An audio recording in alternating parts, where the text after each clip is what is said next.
దాదాపుగా ఈ స్వతంత్రం వచ్చి 79 సంవత్సరాలుగా ఇవాళ ఒక్క బీసీ ముఖ్యమంత్రి కాలేకపోయిందండి.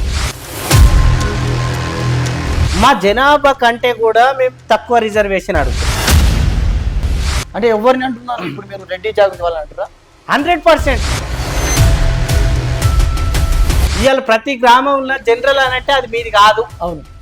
అన్రిజర్వ్డ్ అనంటే ఓన్లీ ఓసీ కేటగిరీకి సంబంధించి. జనరల్ అంటే పర్యాయ పదం ఓసీ అయిపోయింది.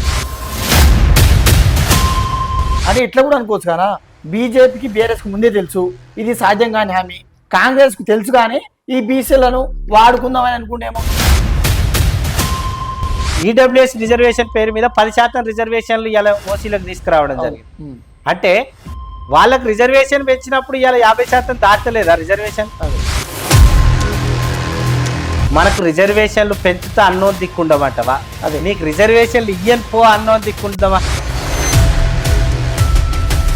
ఎక్కడ కూడా రాజ్యాంగంలో 50% రిజర్వేషన్లు దాటొద్దు అని ఎక్కడ కూడా లేదు. అయితే ఈ మధ్య తీర్మానం మల్లన్న కూడా ఎమ్మెల్సీ ఆయన ఒక బీసీ పదం గట్టిగా తీసుకున్నాను. ఆయన ఎంత గట్టిగా తీసుకున్నా అంటే అసలు నేను ఎక్కడైనా కంటెస్ట్ చేస్తే నాకు ఓసీల ఓట్లు వద్దు, కేవలం బీసీల ఓట్లే కావాలంటుండు.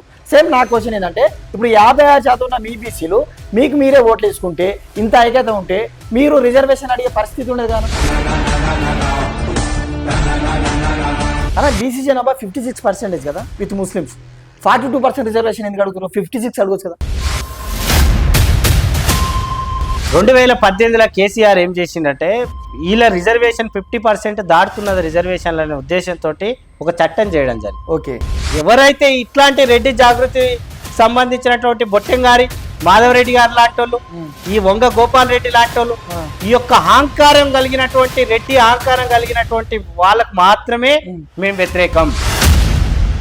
ఈ బీసీ 42% రిజర్వేషన్ కానీ జీవో నెంబర్ 9 వీటి గురించి మిగతా పెద్ద పార్టీలుగా ఉన్న బీఆర్ఎస్ బీజేపీల స్టాండ్ ఏందన్న?